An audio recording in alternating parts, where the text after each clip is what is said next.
Welcome to the Box Score Sports Podcast.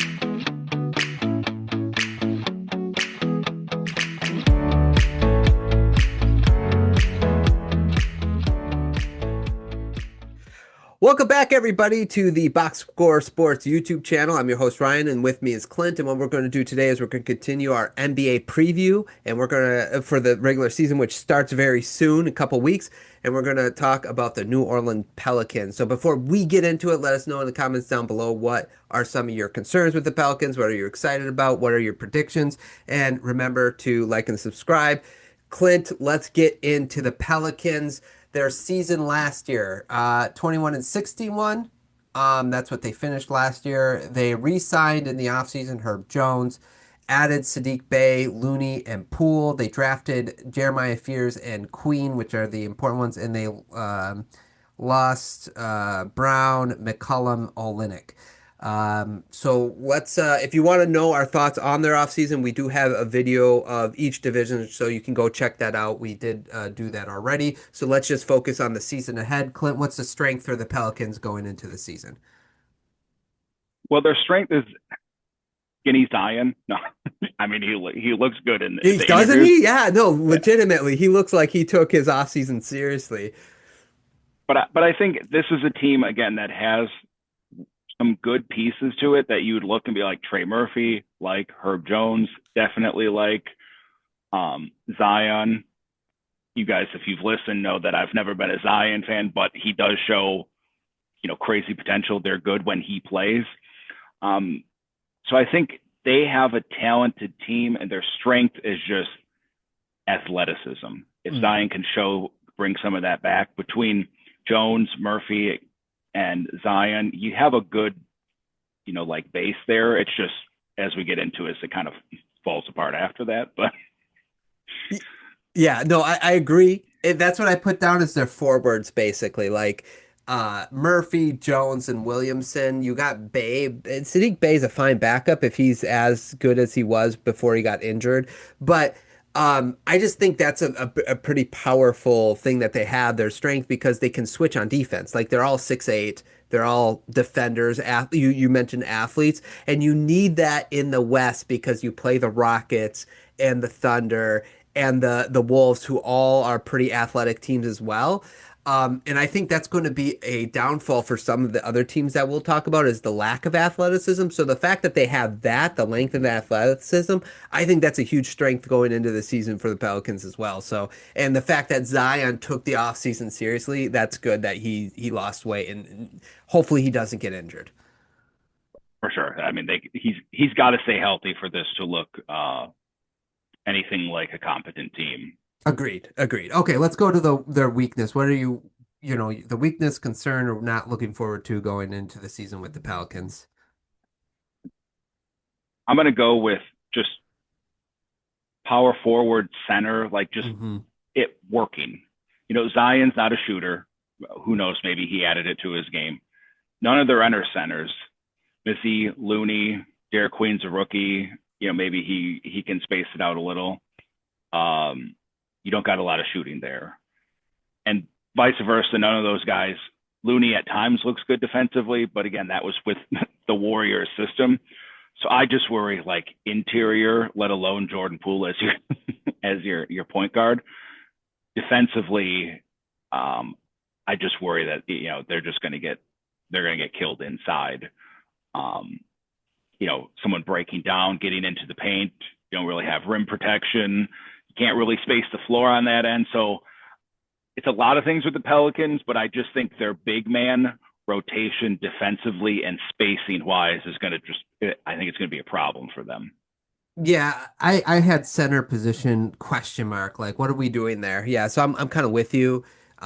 Two young guys, but like, there's concerns about them, being young. Obviously, Looney has experience, so at least you can rely on him.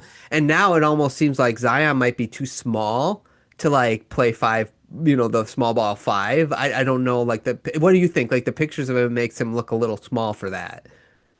Yeah, I think so. I mean, it's probably a defensive problem anyhow, but hmm maybe they can get away with it in some matchups, but you're right. Like the league has gotten a little bigger. Yeah. And I don't know if he could, you might not want him to hold up that physicality with what his injury history is. Yeah, exactly. So the center position to me is concerning, and I also had the point guard.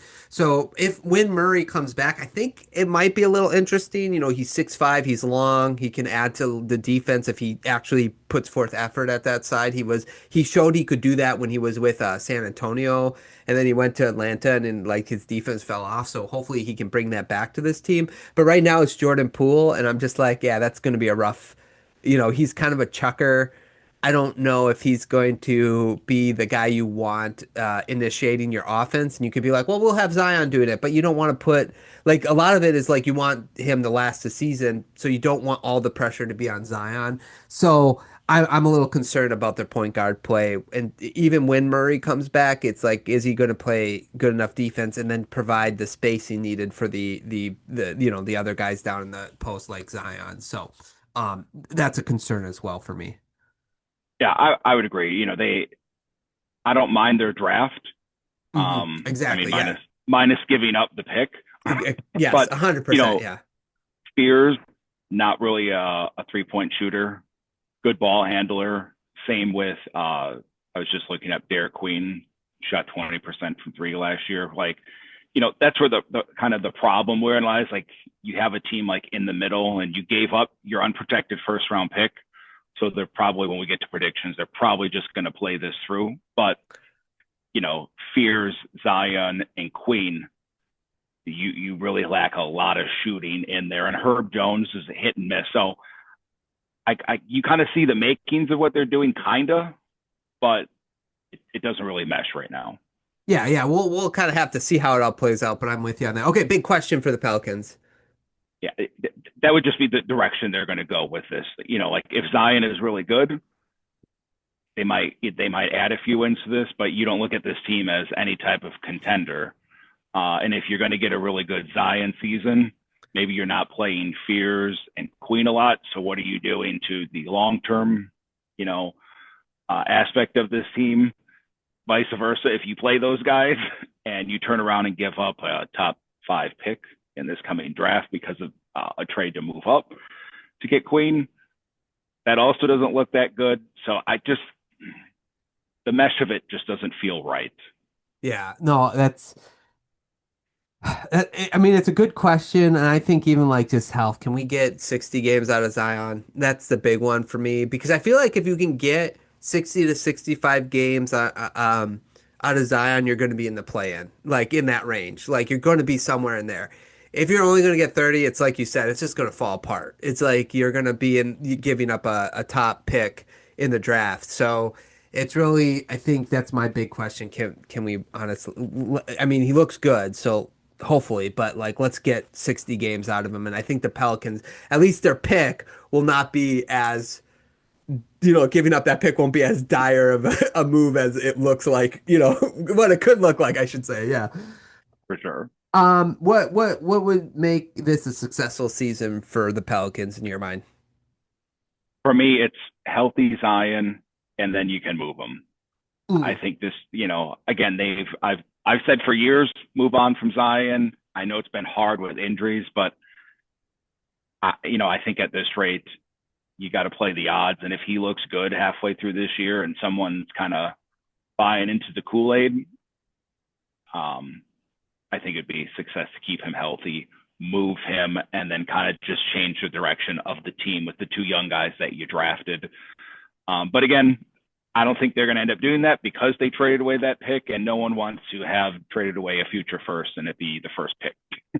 Yeah, the only way you would do that is if you can somehow get like a first round pick back of a team this year and then a couple, like then you can kind of justify like, yeah, we'll take the bullet this year, but we have more picks now moving forward. That's the only way you could justify it even a little bit. But yeah, you're right. I think that's really what the success is. I don't know if the trading Zion part would be on my thing. I'm not a believer, but I'm not like a disbeliever. I kind of want to see what his durability is like now that he isn't 5,000 pounds. Not that I have the right to talk, but I'm just saying, like, I want to kind of see what that's like.